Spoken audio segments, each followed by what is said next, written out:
We are 2 days out from the draft, and I would characterize our preparation as being near complete. Our scouting staff, our front office, our player development department have all been meeting using this medium now for weeks and kind of carefully lining up our board. We have 6 picks in this draft. Our last pick is in the 5th round at pick 133. So we're taking the approach of lining up a number of magnets that will get us through this draft and working off of one big board. Obviously, a lot of our attention has been directed towards debating the candidates for the number 2 pick, but we also have a tremendous opportunity given that we have pick number 30 and also pick 39 to really impact our organization and our farm system. We think this is a good draft class.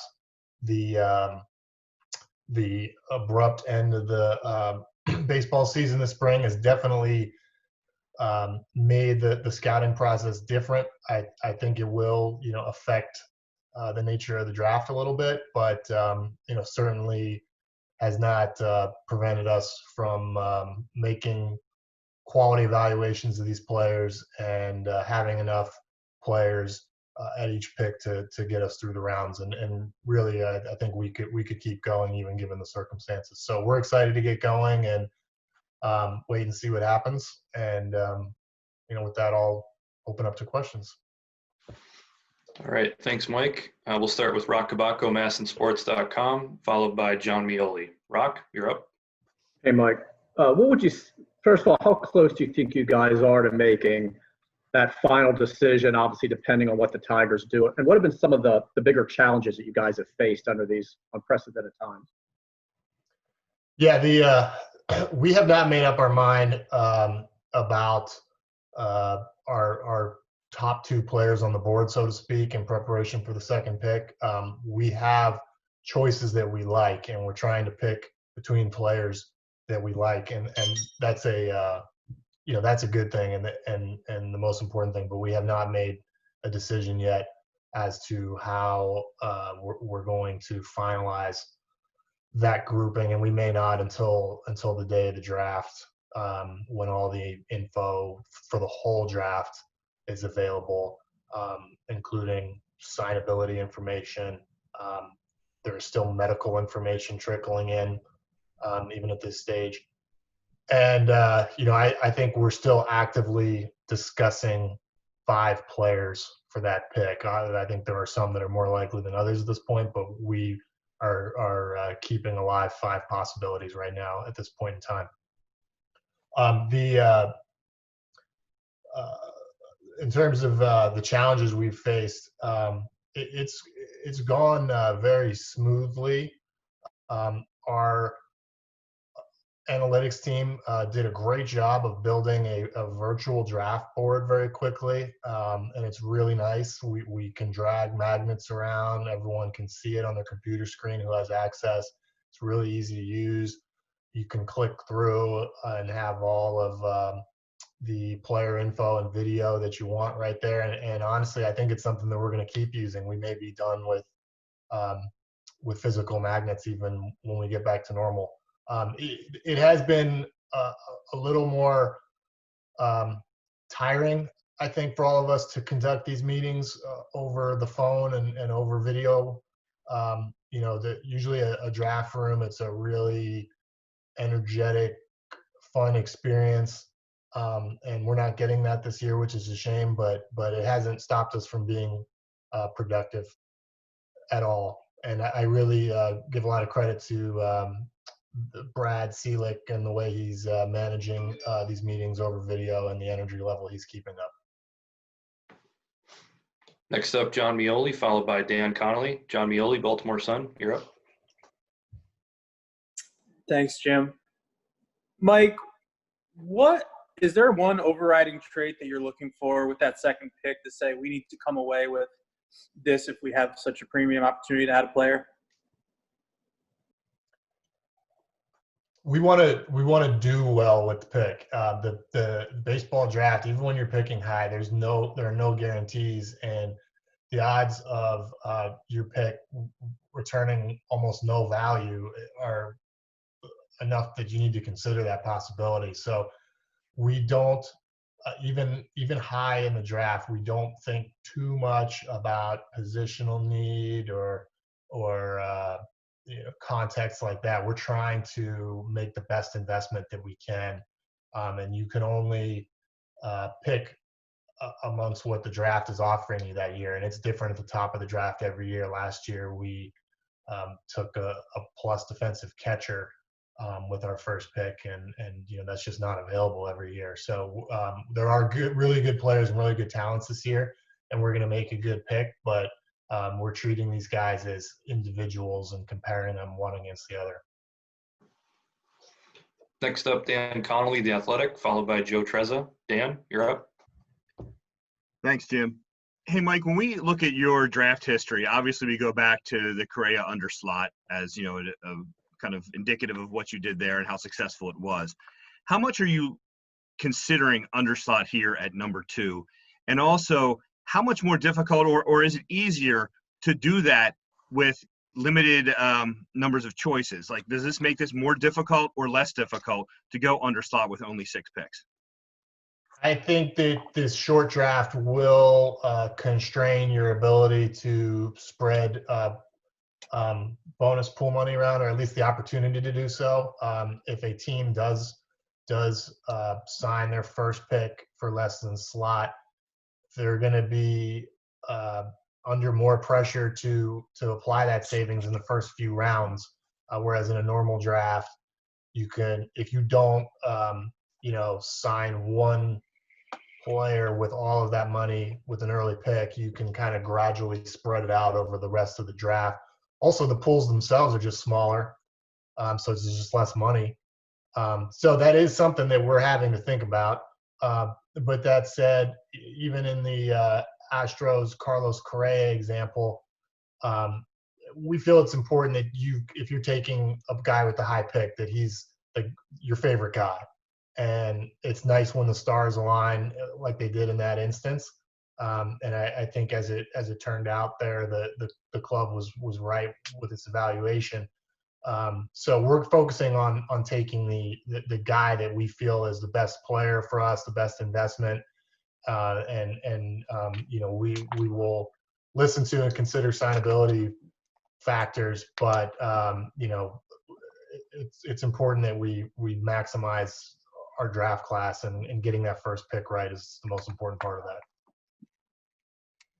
Next, Joe Trezza, MLB.com, followed by Rich Dubroff. Joe? Hey, Mike, how are you? Thank you. Good. You mentioned how big of a role the analytics played this year, and I was just wondering if you could talk a little bit more about how important that was this year specifically, given how little in-person scouting there was to be done. And when you look back on the work you guys have done to build up that department over the last 2 years, just how vital that was kind of in retrospect, given the strange circumstance. Yeah, and those guys are really pulling their weight right now. And that's not to say that we would want to draft this way. Like, let's pretend that there was another team that got to scout all through the spring. I would think that team would have a big leg up on us. And so there's a lot of value to the spring scouting process and the normal draft process. But all the teams are in the same boat. So we're all on equal ground here. And I do feel that our setup with having dedicated front office analysts who focus on the draft year round is a big benefit right now. And we have a strong analytics interface applied to the amateur draft that we're using. But it's not just analytics and pitch data and things like that. It's a lot of video now that's really nicely packaged and readily available that teams subscribe to, that just didn't exist in this form 5 or 6 years ago. And we're using that a lot, and our field scouts are using that a lot too. They've been staring at video for the last 3 months and touching up their reports based on video, writing fresh reports based on video. But really, it's also we're kind of leveraging more of the work that the field scouts did in the summer and in the years past history. So their work is as important as ever. It's just less concentrated on what happened late in the spring. And we did get a lot of in-person scouting done in the South this year before the shutdown happened. Next, Rich Dubroff, BaltimoreBaseball.com, followed by Steve Molesky. Rich? Mike, without the minor leagues available, what are your plans for the players that you draft once you sign them?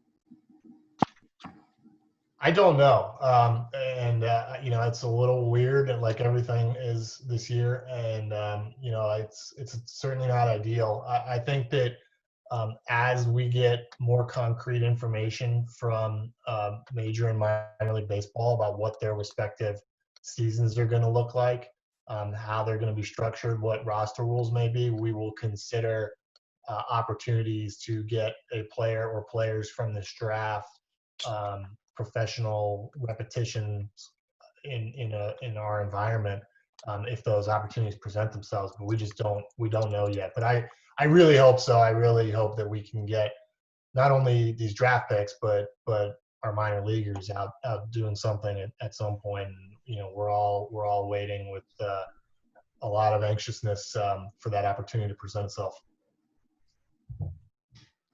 Next, Steve Molesky, MASNsports.com, followed by Pete Gilbert. Steve?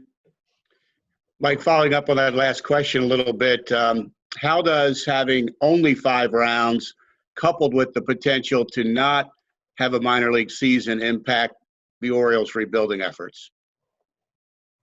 Yeah, it's not ideal, you know, but I think that every team across baseball is getting hurt by this on a number of levels. I mean, you know, obviously there are economic impacts and all kinds of ramifications to the sport. But if you're a team that's not rebuilding, you know, your window might be closing, and you're missing out on you know, your players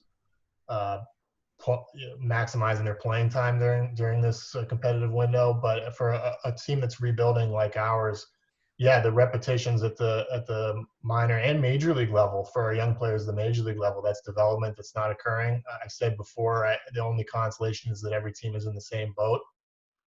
And I'm trying to keep a glass half full attitude about the draft. I'm happy that we have our high picks, that we're getting our top 5 rounds in.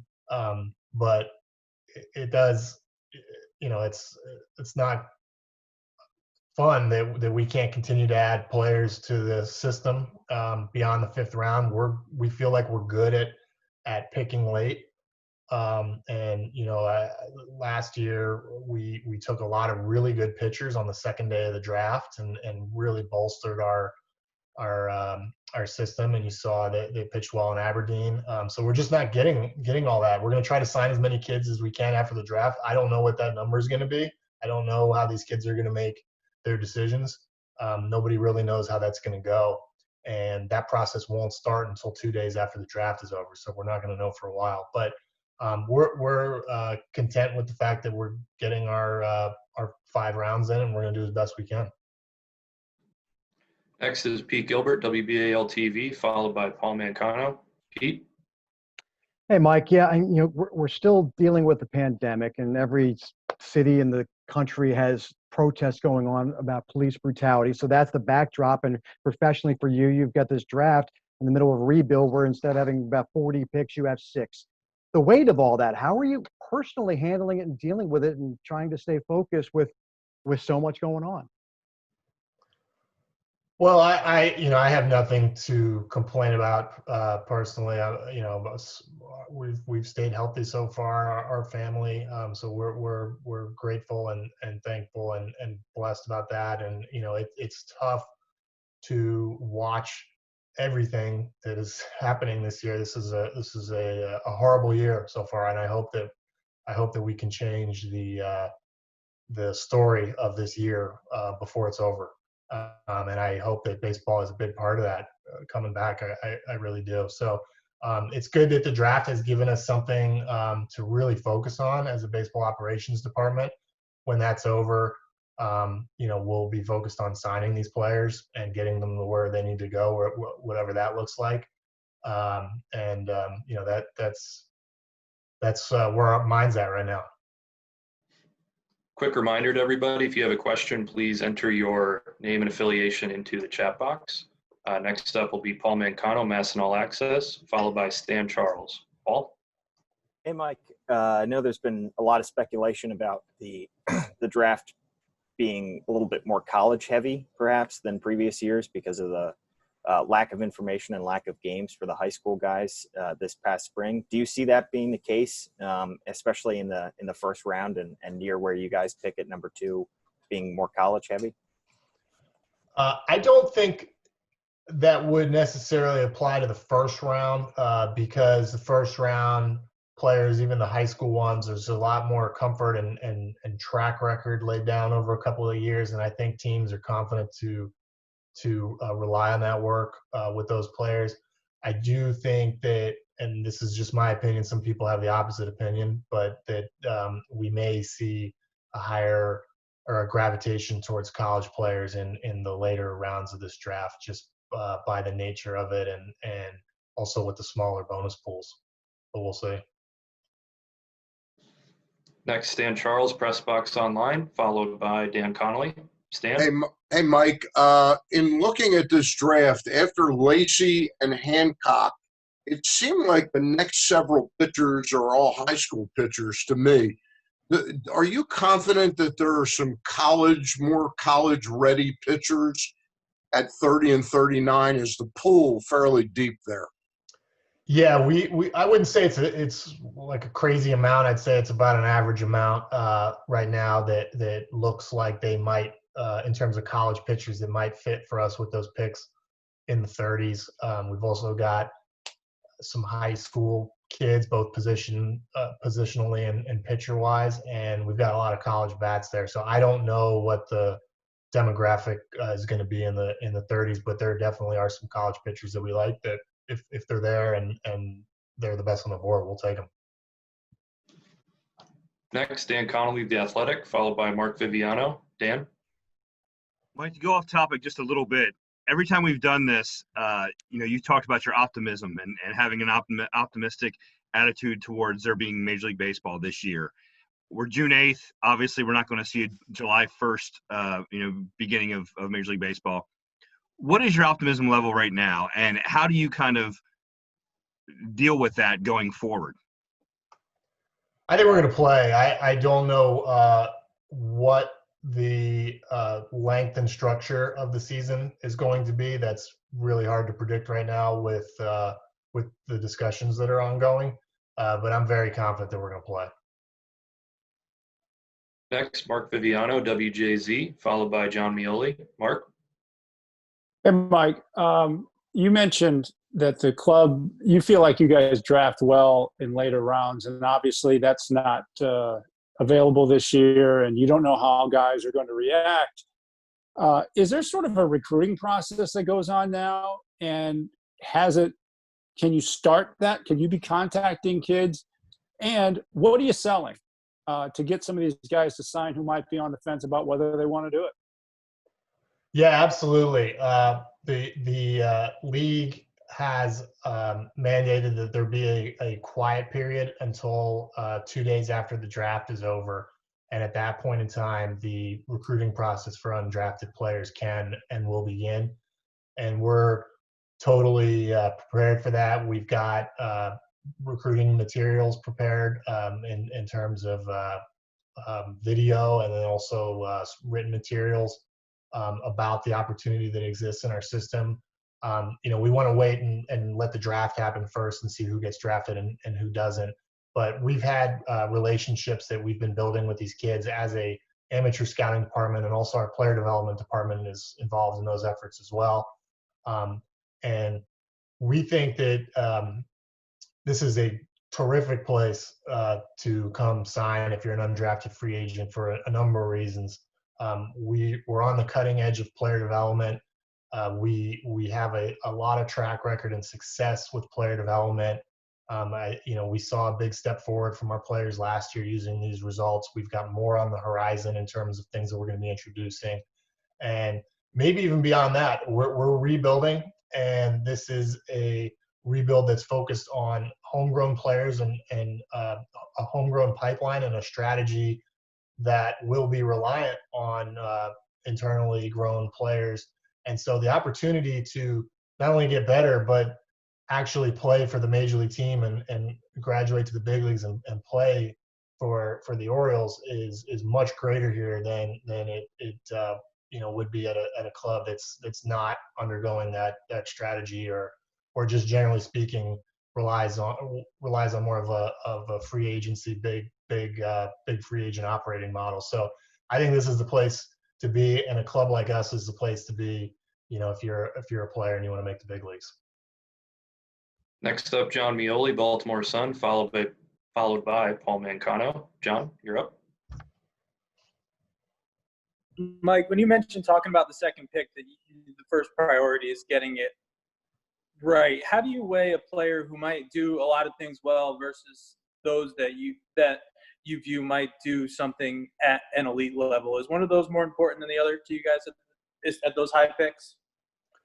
We face that decision all across the draft, so it's just an enhanced